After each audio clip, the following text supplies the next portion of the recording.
Kesi zilizoamuliwa zilikuwa 3 na kesi hizo zote 3 Jamhuri ilishinda. Mikakati ya Aprili Juni 2025.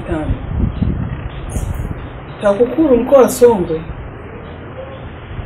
ina mkakati wa kuendelea kutoa elimu ya madhara ya rushwa, hasa tunapoelekea katika kipindi hiki cha uchaguzi, ambapo uchaguzi huo utafanyika Oktoba 2025, ili wananchi waweze kujua makosa ya rushwa katika uchaguzi ni yapi na waweze kushiriki ipasavyo katika mapambano dhidi ya rushwa katika kipindi hicho.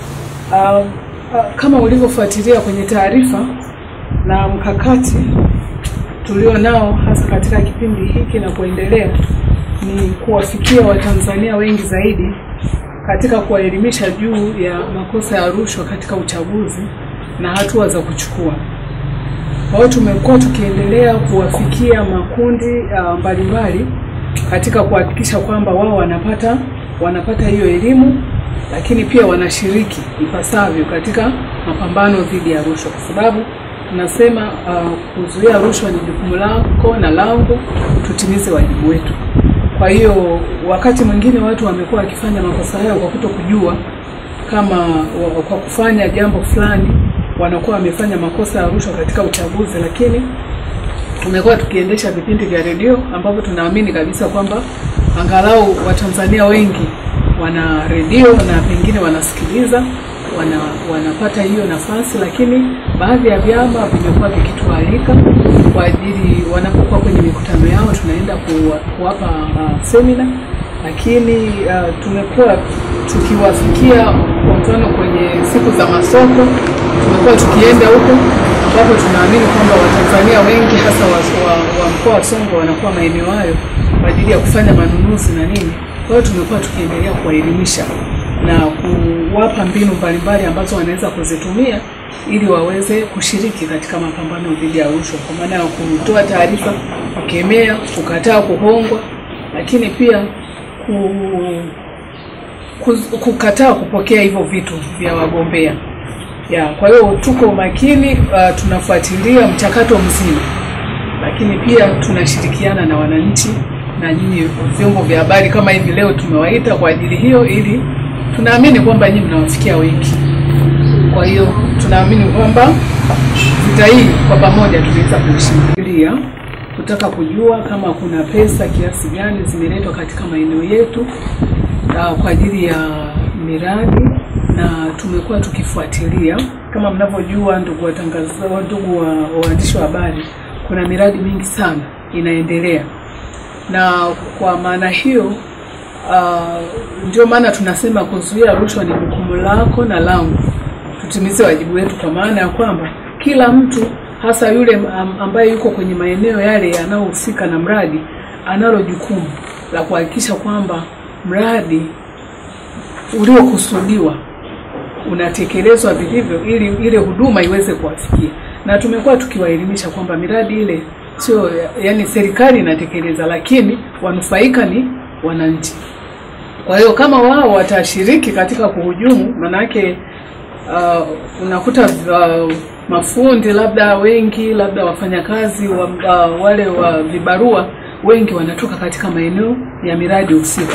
Kwa hiyo kwa namna yoyote ile wananchi wanaweza kujua kwamba kuna kitu labda kinaibiwa katika mradi, labda simenti au nondo au nini, na kama kuna uchakachuaji wa namna yoyote, wao ni rahisi zaidi kuweza kujua kuliko pengine hata sisi.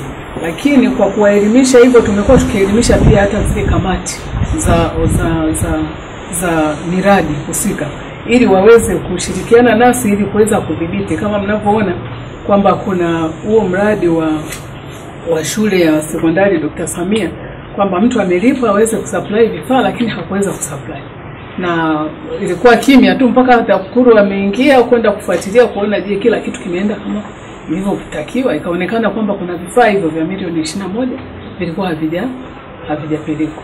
Baada ya kufuatilia vifaa vimepelekwa, lakini miradi mingine hiyo tumeweza kuhakikisha kwamba maboresho yanafanyika kwa wagombea, lakini pia kwa wananchi kwa ujumla, kwa maana ya kwamba mgombea hawezi kutoa rushwa kama hayupo mpokeaji. Kwa hiyo tunatoa wito kwamba wale wanaopokea rushwa wasifanye hivyo, kwa sababu na wao kwa kufanya hivyo wanafanya kosa, na wakibainika sheria itachukua mkondo wao au mkondo wake. Lakini pia wale wanaotarajia kugombea wasitoe rushwa kwa namna yoyote ile, kwa sababu wakibainika mambo mengi yanaweza kutokea kwao, kuchukuliwa hatua za kisheria, lakini pia kuondolewa kwenye mchakato. Wanaweza kuondolewa kwenye mchakato, lakini pia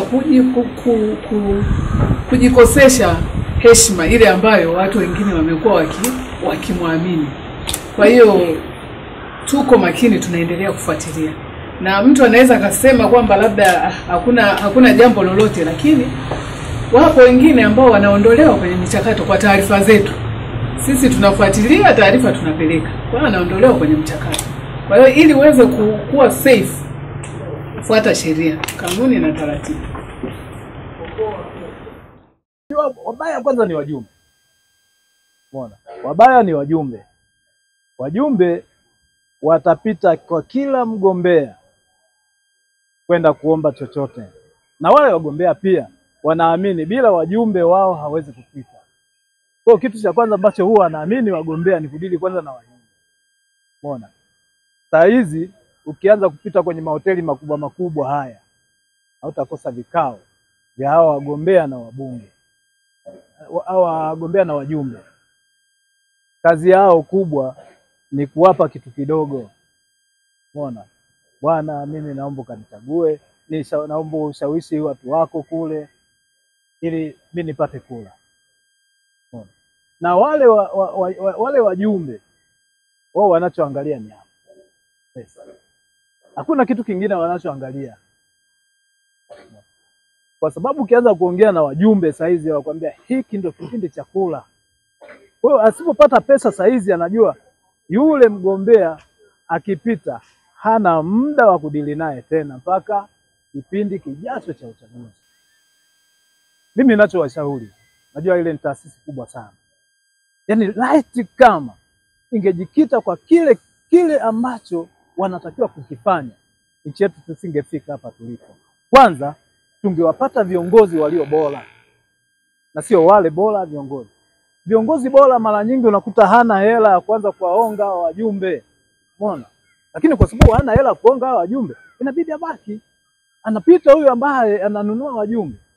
Umeona?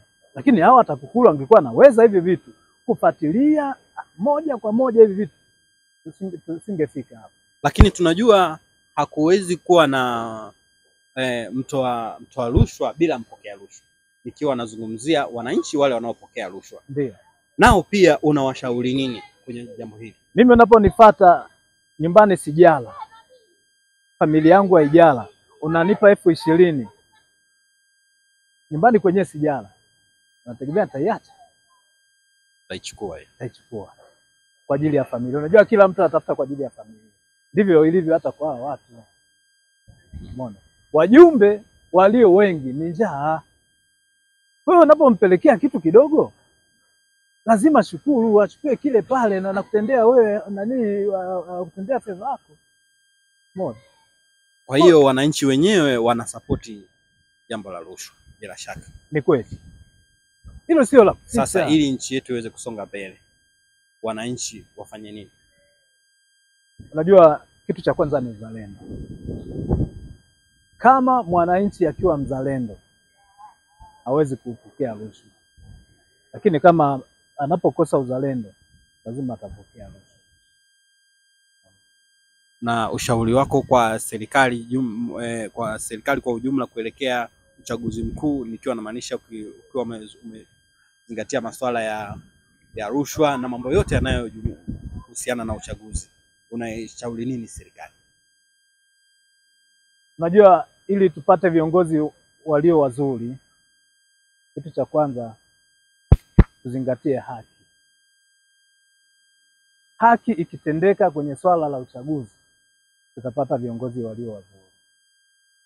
Kwa hiyo serikali izingatie sana haki.